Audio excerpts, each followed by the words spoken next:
የግብጽ መንግስት በምጽዋ አካባቢ የራሷን ወታደራዊ ካምፕ ለማቋቋም እንቅስቃሴ እያደረገች ሲሆን የሲዩስ ካናል ባለቤትና ተቆጣጣሪ ስለሆነች በቀይ ባህርና አካባቢው ለሚኖረው እንቅስቃሴ መደራደሪያ መረቧ ሰፊ ስለሆነ ብዙም ላትቸገር ትችላለች። ነገር ግን ከናይል ወንዝ ጋር በተያያዘ ሊመጣብኝ ይችላል የምትለውን ማንኛውም ተጽዕኖ ለመቋቋምና ለመጋፈጥ ግን እጇን አጣምራ የምትቀመጥ ሀገር አይደለችም። እንደውም ኢትዮጵያ የገነባችው የህዳሴ ግድብ በህልውናዋ ላይ እንደ አንድ ሳንካ አድርጋ አርሶ አደሮች ላይም ጉዳት ያመጣል በሚል የምትወስደው እርምጃም ስለሆነ በዚህ ግድብ ላይ ልታደርሰው የምትችል እንቅፋት ካገኘው ብላ ደጋግማ የምታስብበት ጉዳይ እንደነበር የአደባባይ ሚስጥር ነው። በዛሬው የመልቅ ዝግጅታችን የኢትዮ ኤርትራ ስንክሳር በሰለሞን በርናባስ የተጻፈውን መጽሐፍ ከባለፈው የቀጠለውን ክፍል እንመለከታለን። ፍቅር ተቢተው ነኝ። ምንም እንኳን ወታደራዊ ኃይል ተጠቅማ የግድቡን ስራ ለማስቆም ወይም ለማደናቀፍ ባትሞክርም በዚሁ የማደናቀፍ ግብ የሚያደርስላትን ማንኛውም አጋጣሚ ግን ከመጠቀም ቸል የምትል አይደለችም። ሆኖም በወታደራዊ ኃይል እንዳትጠቀም የዓለም ውግዘት የሚደርስባት ከመሆኑ በላይ የራሷን ግዛት በተለይም እንደ አስዋን ግድብ የመሳሰሉት ለኢትዮጵያ ወታደራዊ ኃይል ኢላማ የመሆን እድላቸው የወታደራዊ እርምጃ አማራጭ እንደ ስልት ለመጠቀም ያስቸግራታል። ኢትዮጵያ በህዝቧና በራሷ አቅም የሰራቸው ግድብ በግብጽ አማካኝነት ጉዳት ቢደርስበት ኢትዮጵያ በምንም ታምር አርፋ እንደማትቀመጥና ከፍተኛ ጉዳት ልታደርስባት እንደምትችል ስለምታውቅ ይህንን የኃይል አማራጭ ለመጠቀም የምትፈልግ ካለመምሰሏን በተጨማሪ በሌላ በኩል ደግሞ ግብጽ የኢትዮጵያና የኤርትራን ግጭትና በጠላትነት የመቀጠል ሁኔታ አጥብቃ የምትፈልግና ልትጠቀምበት የምትመኘው እውነታ ስለሆነ ይህንን ዘዴ እንዴት አድርጋ ለጥቅሟ እንደምታውለው ማሰላሰሏም አይቀሬ ነው። የባድመ ጦርነትና ግጭት የግብጽ ስሪት የሆነና በመቶ ሺዎች የሚቆጠሩ የጸረ ሰውና ጸረ ተሽከርካሪ ፈንጆች ለኤርትራ መንግስት ተላልፈው በስራ ላይ እንደዋለ የትናንቱ ትዝታ ሆኖ አሁንም ቢሆን የኤርትራ መንግስት ኢትዮጵያን የመነካካቱ ተግባር አደጋ መሆኑን ስለተገነዘበና የግብጽን ፍላጎት ለማሟላት ስለማይችል ነው እንጂ የሆነ ግጭት በሁለቱ ሀገራት መካከል ለመቀስቀስ ቢቻል ግብጽ በጣም የምትፈልገው ጉዳይ እንደሆነ ግልጽ ነው። ከዚህ በመለስ ግን የሁለቱ ሀገራት አለመግባባት ቀጣይ እንዲሆን በማድረግ ስራ ላይ አሁንም ቢሆን ግብጽ ዕለታዊ ስራዋ መሆኑን መርሳት አይገባም። ግብጽ ከሱዳን ጋር ያላትን ግንኙነት ከቅርብ ዓመታት ወዲህ እየተበላሸ እየሻከረ እንደመጣ ይታወቃል። ስለሆነም ኢትዮጵያ የገነባችው የህዳሴ ግድብ በሱዳን ጥቅም ላይ ምንም ጉዳት የማያደርስና ይልቁንም ለመስኖ ስራ የሚኖረው ጠቀሜታና ጎርፍን በመከላከል የሚጠቅም መሆኑን በመገንዘብ ምክንያት ከግብጽ ጋር የነበረውን ታሪካዊ ግንኙነት እርግፍ አርጎ በመተው የሱዳን መንግስት ስለ ህዳሴው ግድብ ጠቀሜታ በመጥቀስ የሚከራከር መንግስት ስለመሆኑ ይገለጻል።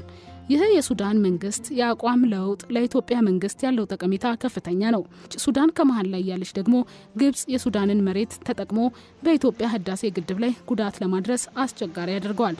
ስለሆነም ኢትዮጵያን ለመተናኮል ግብጽ በቅርብ ርቀት መጠቀም የምትችለው ሀገር ኤርትራ ብቻ ሆና ትታያለች። ስለሆነም የግብጽ መንግስት አንዳንዴ በኢትዮጵያ ላይ ጫና ለማድረስ ሲያምረው ኤርትራን ለመጠቀም እንደሚችል ለማሳየት ወይም የኤርትራን መሬት እንደሚጠቀም ለማስመሰል አንዳንድ የዲፕሎማሲ ተግባራትን ሲጠቀም ይታያል። ሆኖም ይህን አይነቱ እንቅስቃሴ ለግብጽም ይሁን ለኤርትራ በዘላቂነት የሚጠቅማቸው አይሆንም። ይልቁንም የዚህ አይነቱን እሳት ከመጠቀም የናይል ውሃ ለጋራ ጠቀሜታ ለመዋል የሰጥቶ መቀበል ዲፕሎማሲን መከተል ሳይጠቅም አይቀርም። ሱዳን ከግብጽ ጋር ባላት አተካሮ ምክንያት የቅርብ ርቀት ወዳጆቿን እየሳበች ፖለቲካና ኢኮኖሚያዊ እንቅስቃሴን በማጠናከር ላይ ትገኛለች። ከነዚህም ሀገራት መካከል እነ ቱርክና ኳታር ይገኙበታል።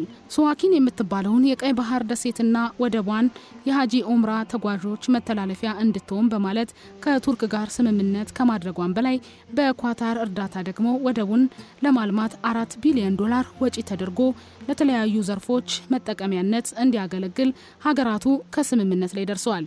ይህም የቱርክና የኳታር በሱዳን ላይ የሚያደርጉት ማንዣበብ ግብጽን የሰላም እንቅልፍ ሊሰጣት አልቻለም። ሱዳንን የጓዳ ቤት አድርጎ እንደ ድሮ ጊዜ ወደ ፈለገችው አቅጣጫ የማዞር ተግባር ለግብጽ ከእጇ ያመለጣት ክስተት መሆኑን ሊዋጥላት አልቻለም።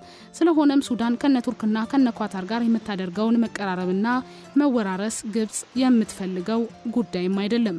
ምክንያቱም የዚህ አይነቱ መቀራረብ በአንድ በኩል ሱዳን ራሷን ችላ እንድትቆምና በግብጽ ላይ የነበራት ተጽዕኖ የሚቀንስላት ስለሆነ አጠናክራ የምትቀጥልበት ጥረት ሆኖ በሌላ በኩል ደግሞ እነዚያ የቅርብ ሩቅ ሀገራት በቀይ ባህርና በስዋኪን ደሴት ላይ የልማት ተግባራትን ለማካሄድና የባህር ኃይል ካምፖችን ለማደራጀት መፈልጋቸውና ለግብጽ ጸጥታ አደጋ ሊኖረው ይችላል በሚል እሳቤ እንቅስቃሴውን በተለያዩ ዘዴዎች እየተቃወመች መሆኗም ይገለጻል።